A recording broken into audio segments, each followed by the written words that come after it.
Magandang araw sa iyo. Nandito na naman tayo para sa isa na namang masinsinang pag-uusap. At ang material na ibinahagi mo sa amin ngayon, grabe. Talagang mabigat at fascinating. Isang dokumentong teolohikal na nakatutok sa isang medyo misteryosong figura para sa marami, di ba? Ang banal na espiritu, yung ikatlong persona ng Diyos. So ang goal natin ngayon simple lang. Based dito sa mga teksto, sasagutin natin, sino ba talaga o ano ba talaga itong banal na espiritu? Hindi lang yung, alam mo yon, textbook definition, kundi yung core identity niya. Titingnan natin kung bakit sinasabi ng source mo na siya ay Diyos, paano nagbago yung papel niya at bakit napakarami niyang pangangan. Ready ka na bang sumisid? Simulan na natin? Sige. At ang pinakaunang malaking pader na binabangga at ginigiba agad ng source mo ay yung ideya na ang banal na espiritu ay isa lang puwersa o parang kuryente mula sa langit. Malinaw na malinaw ang argumento ng dokumento. Ang banal na espiritu ay hindi isang bagay. Siya ay Diyos. Okay, sige himayin natin yan. Kasi madaling sabihin yan eh. Pero paano yan pinapatunayan ng source mo? Kasi yan ang pundasyon ng lawat, di ba? Kung hindi siya Diyos, iba na yung buong usapan. Eksakto. Ang ginagawa ng source, kumukuha ito ng ebidensya mula sa iba't ibang sulok ng Biblia. Halimbawa, binabanggit nito ang Roma 8:26-27. Sinasabi doon na ang Espiritu mismo ang namamagitan para sa atin sa Diyos. Sa teolohiya kasi, ang pamamagitan sa level na yan, gawain niya ng Diyos. Hindi yan kayang gawin ng anghel o ng isang puwersa lang. Sinasabi pa nga na alam ng Espiritu ang isip ng Diyos, isang bagay na Diyos lang ang makakagawa. So parang sinasabi na kung kaya niyang gawin ang ginagawa ng Diyos at alamin yung isip ng Diyos, malamang Diyos din siya. Interesting din yung isang verse na ginamit dito, yung isang 157, kasi napakadirekta nun. Yung sinasabing, ang Ama, ang Salita at ang Espiritu Santo at ang tatlong ito ay iisa. Totoo. At kapansin-pansin na pinili ng author ng source mo na gamitin ang bersyong yan. Mahalaga sigurong banggitin na maraming biblical scholars ang nagsasabi na posible yung particular na pangungusap na yan, yung tinatawag na Como Johannium, ay idinagdag lang sa mga manuscript sa paglipas ng panahon. Pero para sa author ng dokumentong ito na siguro ang pinakamalinaw at pinakadirektang ebidensya na mahanap niya. Malinaw na para sa kanya, valid ito. Okay, that's good context. Pero hindi lang dyan tumitigil yung source, no? May ikonekta pa siyang imahe mula sa lumang tipan. Ito yung medyo malalim na yon tungkol sa 7 spirito ng Diyos. Ano yon? Oo. Ito yung isa sa mga mas malikhaing argumento ng source. Sa Aklat ng Pahayag, 3 beses binanggit yung 7 espiritu ng Diyos na nasa harap ng trono. Ang ginawa ng source mo, ikinumpara niya ito sa isang imahe mula sa aklat ni Zacarias. Sa lumang tipan, na binanggit naman ang 7 mata ng Panginoon na dumadaot sa buong lupa. 7 espiritu, 7 mata. Teka, ano ang koneksyon? Ay yung konsepto ng omniscience at omnipresence, yung kakayahan ng Diyos na makita ang lahat at mapasa lahat ng lugar.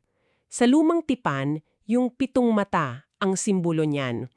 So, ang argumento ng source sa paggamit ng bagong tipan ng katulad na imahe, 7 espiritu, para ilarawan ang banal na espiritu, sinasabi nitong ang espiritu ay hindi lang basta mensahero.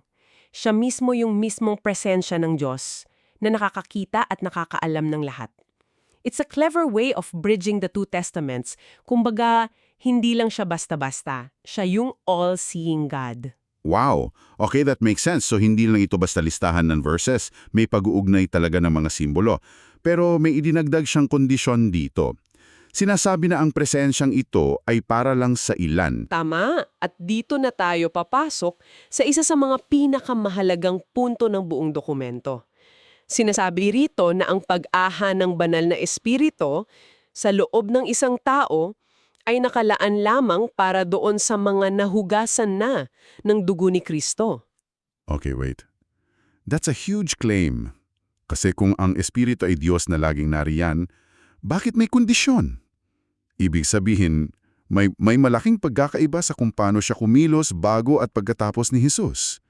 At yan yata ang susunod na kailangan nating himayin. Eksakto. Ang ipinipinta ng source mo ay hindi lang basta pagbabago, kundi isang revolutionary shift.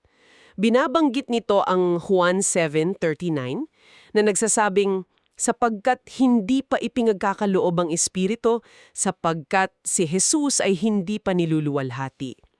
Yung salitang niluluwalhati, tumutukoy yan sa pagtatapos ng misyon niya sa krus, sa kamatayan at muling pagkabuhay niya. So, parang may sequence of events. Kailangan mo nang mangyari yung krus bago ibigay ang Espiritu sa paraan na tinutukoy dito. Pero bakit? Ano yung hadlang bago ang krus? Ang hadlang ayon sa lohika ng source ay kasalanan. Ang sakripisyo ni Kristo ang, kumbaga, nagbigay daan para malinisan ng mga mananampalataya. At sa pagiging malinis nila, dun lang sila naging angkop na tahanan Okay. para sa banal na espiritu. Gets ko. Parang yung templo sa Lumang Tipan, di ba? Na napaka-banal na lugar, hindi pwedeng pasukin ng kahit anong marumi. Tama. Yun ang argumento. Ganun din ang tao.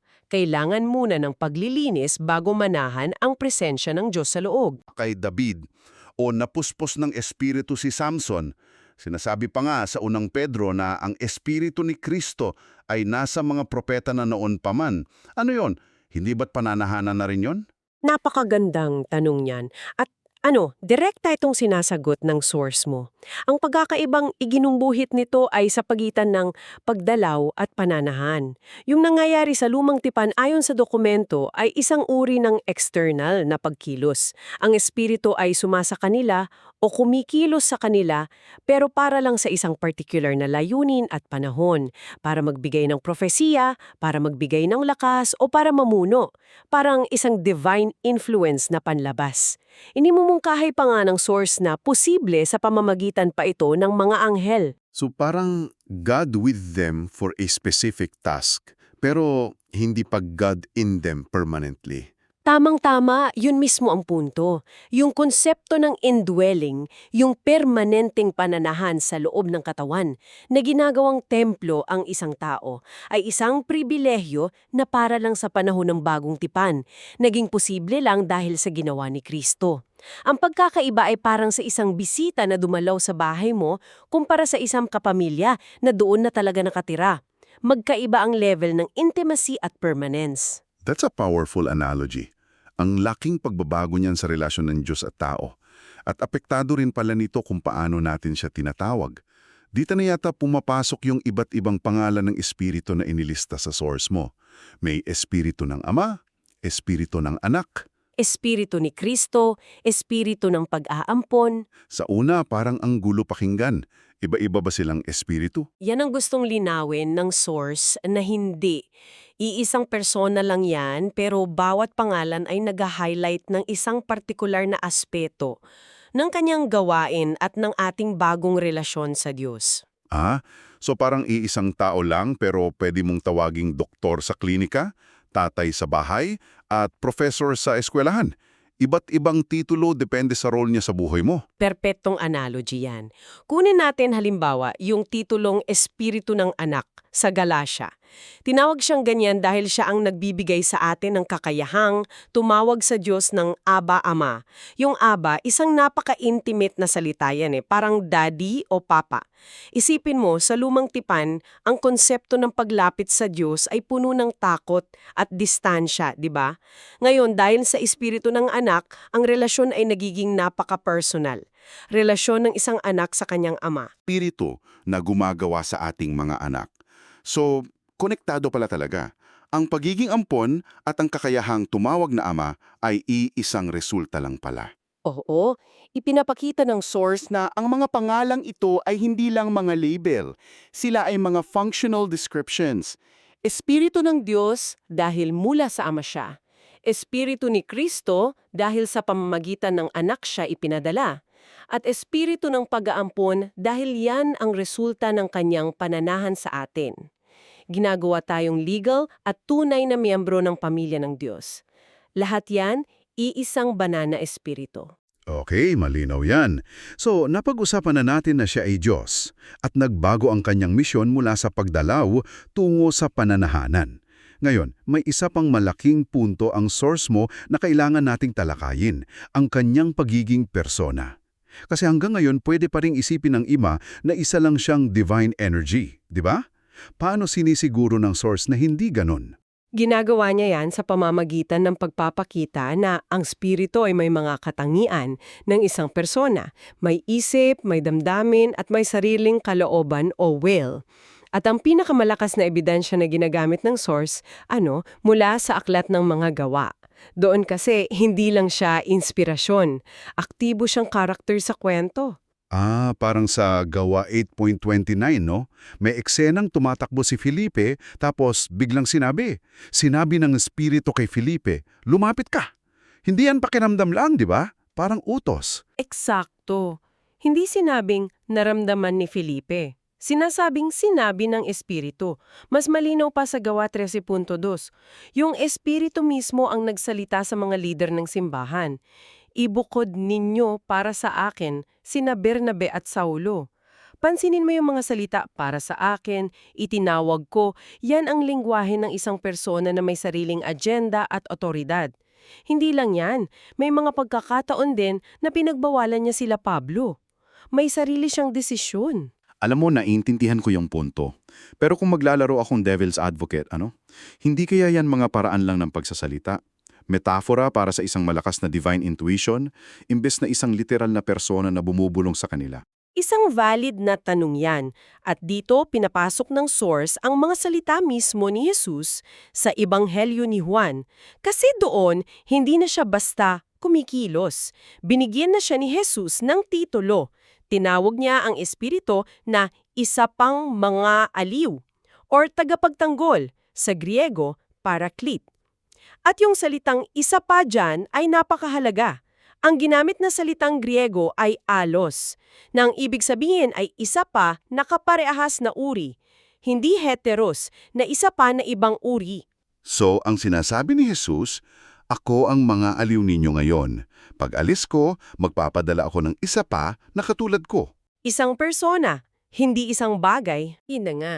At inilista pa ni Jesus ang mga gagawin ng Paraclete na ito. Siya ay magtuturo, magpapaalala, magpapatotoo, gagabay sa katotohanan. Lahat ng yan, pagtuturo, pagpapaalala, pagpapatotoo, ay mga gawain ng isang conscious being, isang persona. At ang pinakamatindi ay yung sinabi ni Jesus sa Juan 16:13. Hindi siya magsasalita ng mula sa sarili, kundi kung ano lamang ang naririnig niya, iyon ang kanyang sasabihin. Wow! Dito nag-uugnay ang lahat, Hindi lang niya pinapatunay na persona siya, pinapakita rin nito yung perfectong pagkakaisa niya sa Ama at sa Anak. Hindi siya isang rogue agent, kumikilo siya bilang bahagi ng isang perfectong team. Ito na yung Trinidad in action. 3 persona, pero iisang layunin, iisang mensahe. Exactly. Kaya sa dulo, ang pagpapakilala sa Espiritu bilang isang persona na nagsasalita, nagugutos, nag-aaliw at namamagitan ay sentral sa buong argumento ng source. Tinatanggal nito ang anumang ideya na ang Espiritu ay isang bagay na ating ginagamit. Sa halip, siya ay isang persona na ating nakakasama at nakakarelasyon. Kung lalagumin natin ang lahat ng napag-usapan, anong ibig sabihin nito para sa iyo? Itong pagsisiyasat natin, ipinapakita nito sa banal na espiritu hindi lang bilang isang abstract na doktrina, kundi bilang isang aktibo at personal na Diyos. At ang pananahan niya sa atin na naging posible lang dahil sa sakripisyo ni Jesus ay radikal na binabago ang pagkakakilanlan ng isang mananampalataya. Ayon sa source mo, hindi ka na isang alipin sa ilalim ng batas na lagi natatakot magkamali. Isa ka ng ampong na anak, malayang nakalalapit sa iyong Aba-Ama. Dahil ang mismong espiritu ng anak ay nananahan na sa iyo. Iiwan namin sa iyo.